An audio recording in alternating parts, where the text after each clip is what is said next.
Hello, and welcome to the 12th video interview, which is part of the series ECMI Conversations with Experts. In each episode, we invite a prominent expert in the field of minority studies to discuss a specific topic with one of the ECMI researchers. My name is Kyriaki Topidi, and I am a senior researcher at the ECMI responsible for culture and diversity. Today, I am delighted to talk to Professor Konstantinos Tsitselikis from the University of Macedonia about the value of strategic litigation within minority protection and its contribution towards social change. So first of all, a very warm welcome to Konstantinos. Allow me now to say a few words about who our guest is today. Professor Tsitselikis is professor in human rights and international organizations at the University of Macedonia, Thessaloniki in Greece. He is the dean of the School of Economic and Regional Studies since 2018. He is an author, a prolific author, I should say, of a series of books, studies, and articles on human rights, minorities, refugee, and migrant rights. He has worked at the Council of Europe, the OSCE, the UN, and the EU in human rights and democratization field missions. More importantly, for the purpose of today's talk, he is a member of the Bar Association of Thessaloniki and a lawyer before the European Court of Human Rights. So it is in this capacity that, this last capacity that Professor Tsitselikis, I think, is a very important interlocutor today to discuss strategic litigation within a minority context. It does tie in the work that we do at the ECMI, studying how social change is triggered through minority rights, and that particular research stream is covered under culture and diversity. So my very, very first question to you, Konstantinos, is going to be how you understand the notion of strategic litigation as in your capacity as both a practitioner, but also a very experienced minority rights scholar. Thank you, Kyriaki, for having me, first of all. Anyway, it's a very interesting question because here I think we should discuss the meaning, the definition of strategic litigation. To my experience, first of all, I mean, strategic litigation would mean when you are looking around, you know a problem, you know a gap between policies and law or malpractices, and then you try to find a solution through jurisprudence, let's say the Court of Strasbourg, to hit the center of this problem. So sometimes, you look around and you find a case that would lead you to this expected results. So these are maybe, okay, we call it strategic litigation because among other cases, you choose one of these. Sometimes it happens that a case you have already became a leader dealing or in relation to this. So it becomes to be a strategic litigation, although you haven't chosen from the beginning. That's why here is a bit, I think during our this interview we may find a different point of views about if something happened to become a strategic litigation case or a judgment, or sometimes you tried and you succeeded, because some other times you tried and you failed. So I think in relation to your question, so minority protection in Europe sometimes has an aid or an assistance through these strategic litigation cases. But you have to be very careful, because sometimes if you fail and you have a negative judgment, then you lead to this, you lead the right protection to a dead end. And then you have to find another case to restore the problem that finally you created because of this case. So that's why the role, of course, is important, but in condition that we have succeeded. Yeah, I see what you mean. There is a gap in the level and the degree of development of the concept of strategic litigation. If you look beyond the Atlantic, so on the other side, in the American context, when we compare it in Europe, and it is true that conceptually speaking, strategic litigation can be subjected to different definitions. So I think our talk today will mostly be from the empirical side. So how have you experienced it in your work? So connecting to that, would you say that there are certain conditions that could be perhaps conceptualized as facilitating conditions for a minority rights issue to become the object of, let's say, planned strategic litigation, not accidental strategic litigation, and a little bit following up on the division that you made yourself earlier? Yeah. So can you see any factors, any conditions that play in a particular way to elevate an otherwise ordinary case into a case that is, leading the developments in a particular context? The main factor or precondition is that a judgment by court could lead to a real and protection of human rights, or minority rights in that case. Mm-hmm.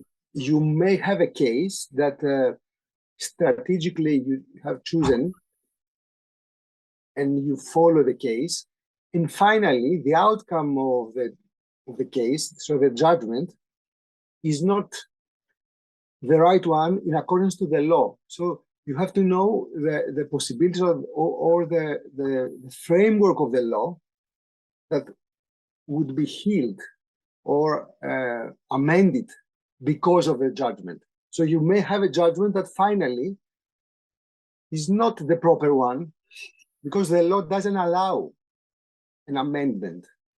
Mm-hmm. Sometimes you have a malpractice. So you are dealing with the administration. So a judgment that has to be implemented in a way that a malpractice would be changed according to that.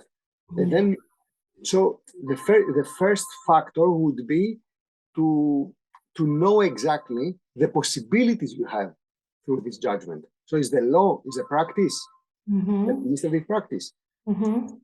And then the second one, very important, is to find the proper litigant. I mean, the applicant who would support the case.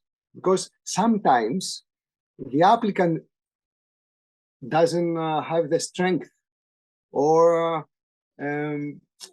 sometimes some applicants say, okay, I cannot take it that far because there's a social pressure, because a political pressure, because doesn't want to become the one to have won a case against the government. Mm-hmm. And because by definition, members of minorities have a kind of vulnerability.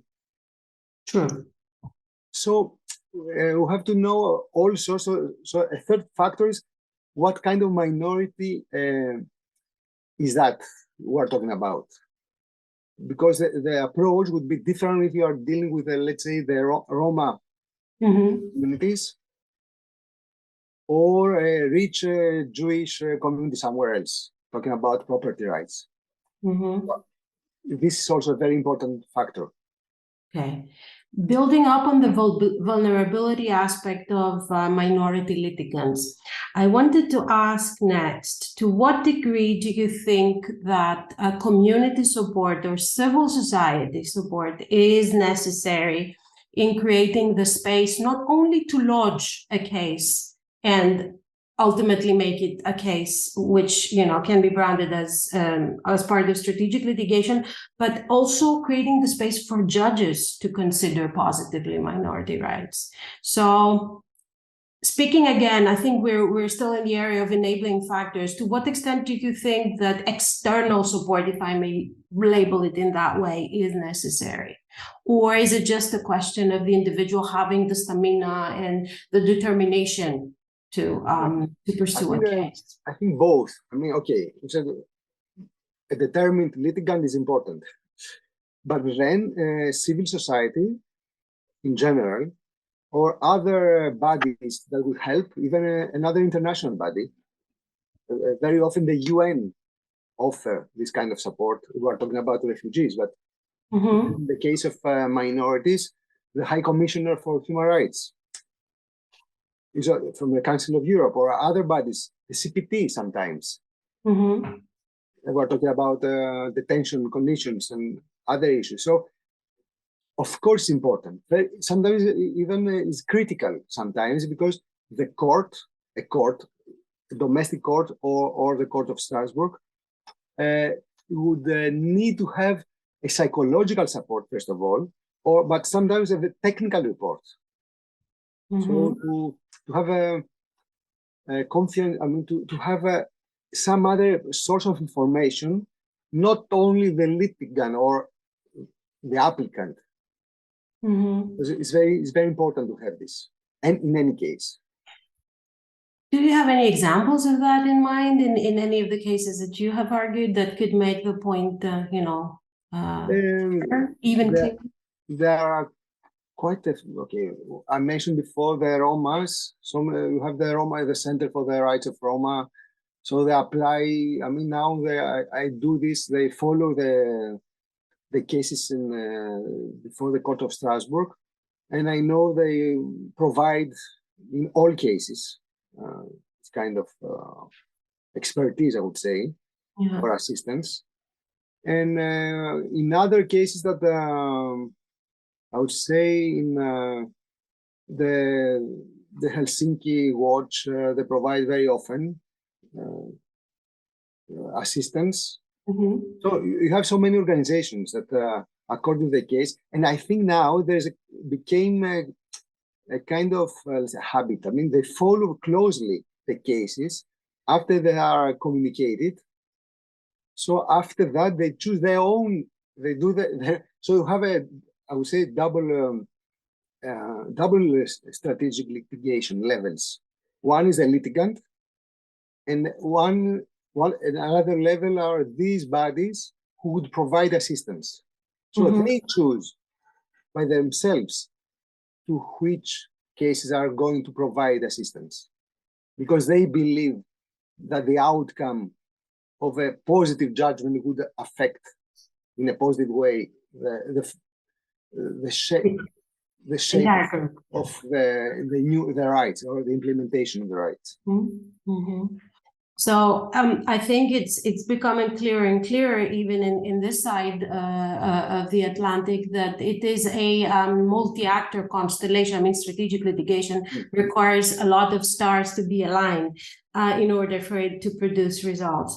Can I just ask the next? I mean, in your individual capacity as a lawyer, how do you assess when a case lands on your office, whether there is indeed a window of opportunity for a specific minority claim to raise to the level of strategic litigation, and ultimately, if things go well, produce some kind of impact?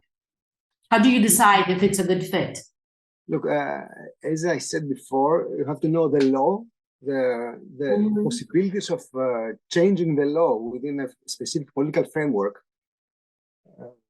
So I can name you, just mention a case of mine that it was a successful finally outcome. So the Molasali case in Greece. So it was a case dealing with the implementation of the Sharia law in Greece in the specific Mufti courts.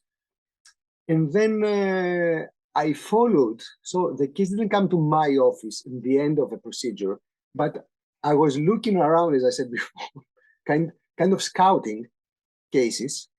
And then I provided my expertise to a lawyer who headed the first instance court in Greece. So I provide him with a paper of mine. So I submitted to the court. So the case went to the Court of Appeals, next level, and then to the High Court of Greece. So I was following the case. So the aim, knowing that all instances in Greek courts would reject the claim for this minority right, so equality of sexes, this kind of stuff. Mhm. And then I was preparing the case before the Court of Strasbourg in that time. So I was providing support as a third party. And then I took the case to continue to the Court of Strasbourg. So I think I had a double role here. So, and I believe that that case would change the law. And finally, the Greek government changed the law just after the hearing before the Grand Chamber of the Court. I think it is an excellent example how things were very successful. Indeed. I wanted to follow up on this particular case, which I also happen to know. And there has been recently some suggested changes beyond the legal framework, beyond the change of the law in itself, on the particular matter that the case concerned. And I was wondering if you would, retrospectively, now look at this and see that there is a whole process unfolding now. The changes that will happen about the institutions of the muftis at the moment suggest some kind of evolution in some direction. So looking back, would you say that this is also connected to the case per se that you argued before the European Court of Human Rights? Or would you say that there are two separate processes here at play? Yeah, I would say, and this is sad, I would say it's because of the case, and this is not good. Because normally changes come through social political claims. Right. And then the government or the lawmakers say, okay, now it's time to change. But when you insist and you bring a case that they cannot avoid to receive the results of this case, it's not a good sign for the whole system. And I can tell you that in that case, there was another woman from the minority, from the Muslim Turkish minority in Thrace, that appealed. So it was another colleague of mine following a case, and she quit. So she couldn't take the burden of the social pressure. So that was the second attempt to bring. So it's not it's not a good thing to have it. So it's because of the case that they changed. And I can tell you, unfortunately, this happened because they changed just the fields where the judgment, let's say, said to the government or dictated to the Greek government that you have to change this and A and B. But we have still problems that C, D, and E. I mean, the content of Sharia law in Greece stays. So they changed some procedural issues. Some issues are about the inheritance law, which was very positive, but still other issues that they were not in the case of Molla Salim are still untouched.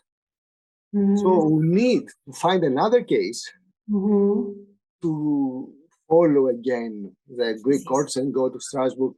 So, but what we would expect is because of that, because we offer a trigger that they take the line and finally solve the whole problem dealing with the Sharia law in Greece. But they didn't do. Yeah. So we may find another case. This is another issue.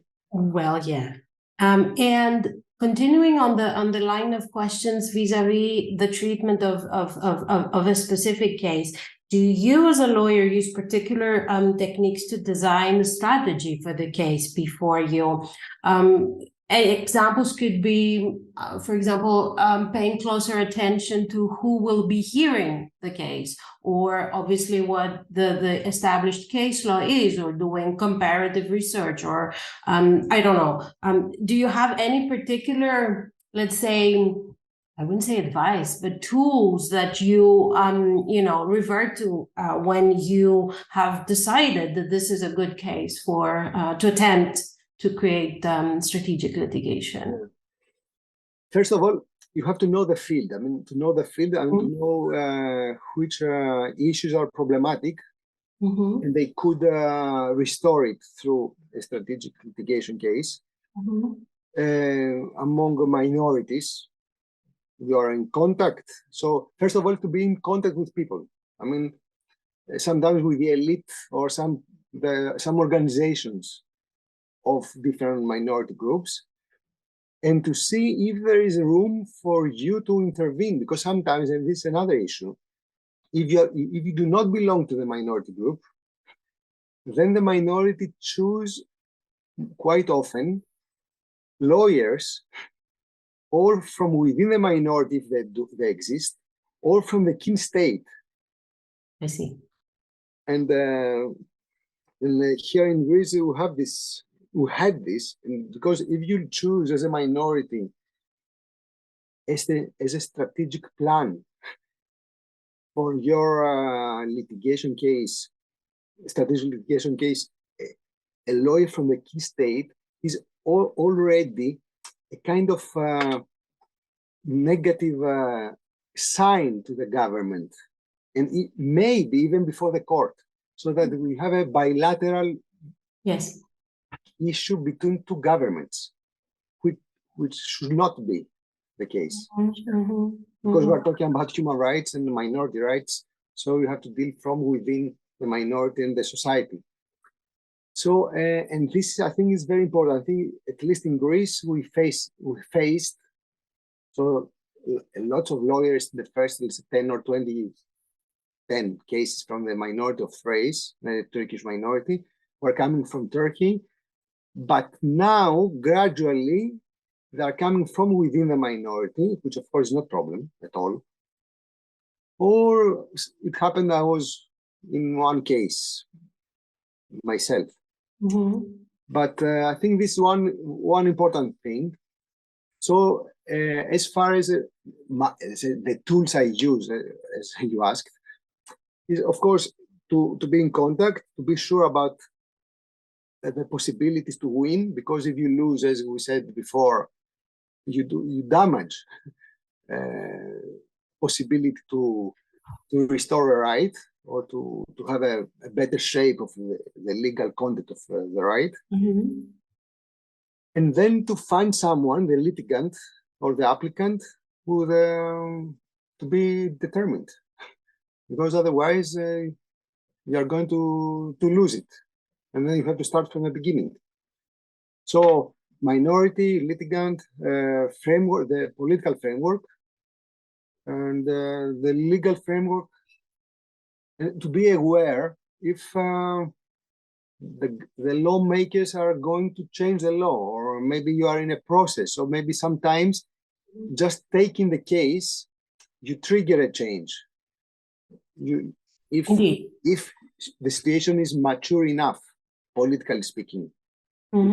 So it's a quite complicated. Each time is different.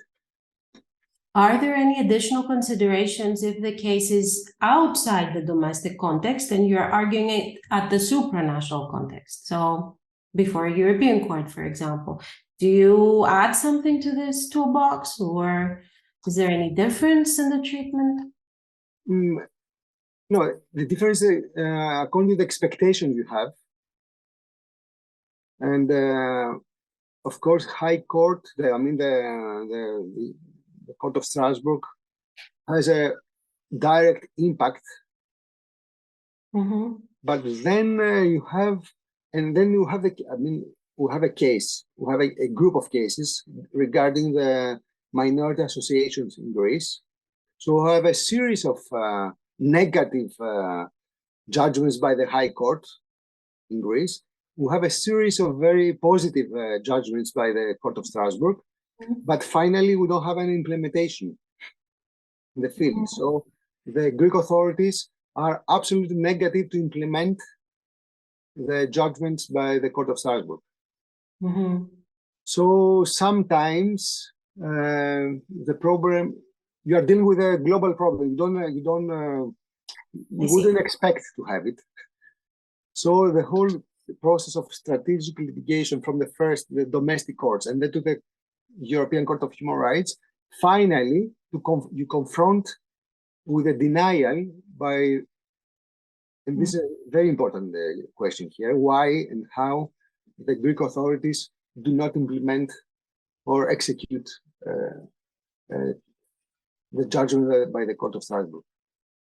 So it's a core element of minority rights. Why, how and why they don't exist in that specific case. I see.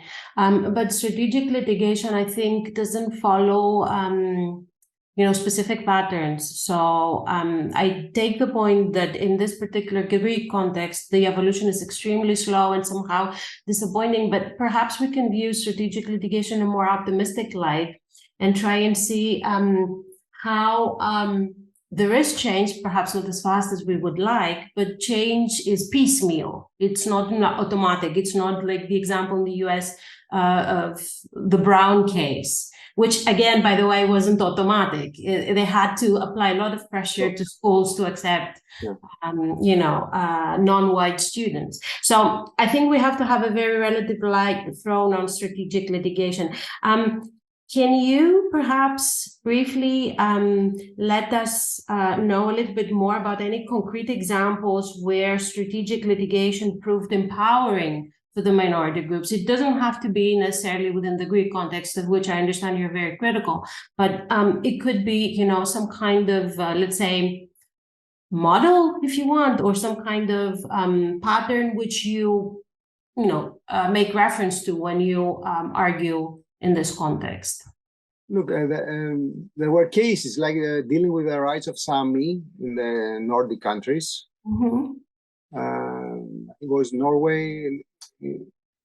That okay, because of the cases and the judgments by the Court of Strasbourg, the countries changed their law, or dealing with the mufti situation in Bulgaria. So they changed the law and the practice. So, okay, in most of the cases, including the Molas Ali I mentioned before, you have governments that finally they understand, they are obliged, depends on the political also attitude, that they have to change, they have to align. And in the meantime, you have to take into consideration also that you have two legal instruments in the European context. So the Framework Convention for the National Minorities and the European Charter for Minority and Regional Languages, that also they help and they give also assistance, I would say, in a direct or indirect matter to this strategic litigation in so many countries, that already you have commitments dealing with minority rights. So local domestic courts and the Court of Strasbourg take the opportunity to align with this new framework. And it's relatively new. I mean, we're talking about 15 or 20 years for most of the countries. So I think we have to see that they have a nexus of commitments, legal obligations, court decisions, or decisions by the advisory committees of these two bodies in Strasbourg.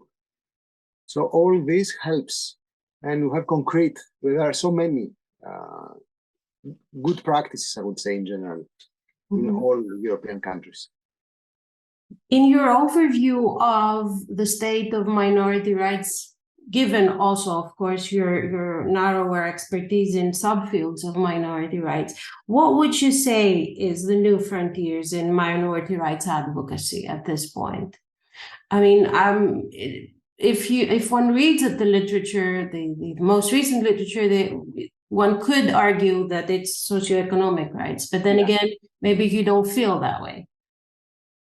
Look, I think socioeconomic rights indeed are very important, because they create, let's say, the subsoil for the civil and minority rights in a more strict way.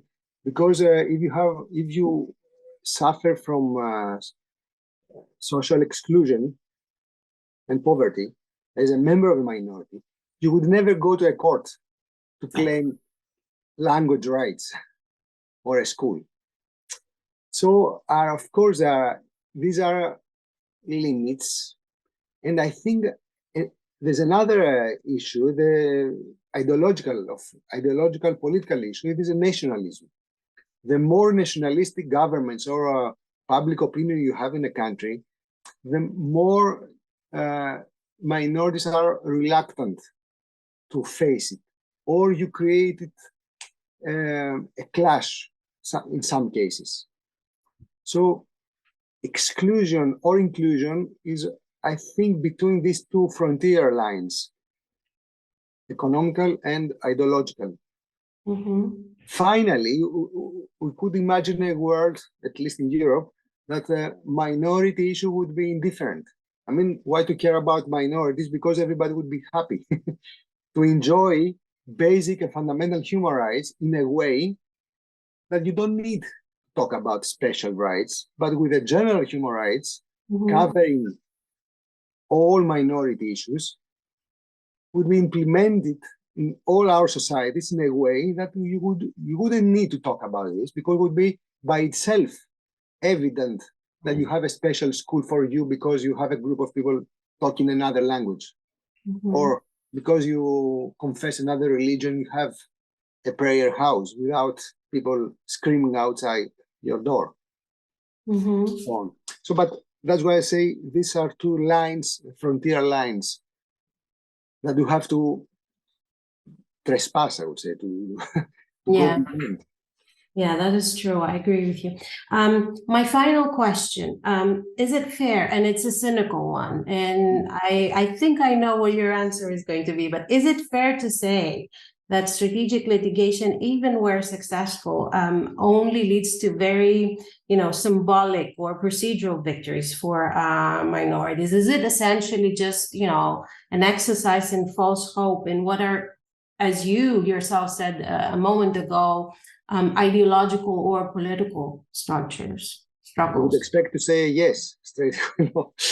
No, I think, okay, to win a strategic litigation case is good for the case and the very similar context or cases dealing with that case, but still you have to fight and to find the ways to convince, to persuade the political elites and the social milieu of society that they don't have to resist vis-a-vis the minority phenomenon. So to let it go. I mean, okay, why not to have special rights and to enjoy this? So to have a specific case to win is something positive for sure. Of course, you don't have to believe that, okay, you solved the whole problem of a minority. So you have to be, realistically to understand the possibilities of a case. And of course, you have to fight that it has to be implemented, the case you have won. Because as I said before, there are cases that they are not executed by the states, by the governments. So or you have to build an understanding about what you have done, because sometimes it's taken as a negative or not friendly movement if you take a case of that content before a court. So sometimes you create a hostility from the majority vis-a-vis the minority. You stigmatize yourself. I see what you mean. And the litigant, because I'm a lawyer and I can go away, but the litigant will stay there. So you have to be very careful about this. Yeah, the implications of your actions, in a sense, and of the legal actions.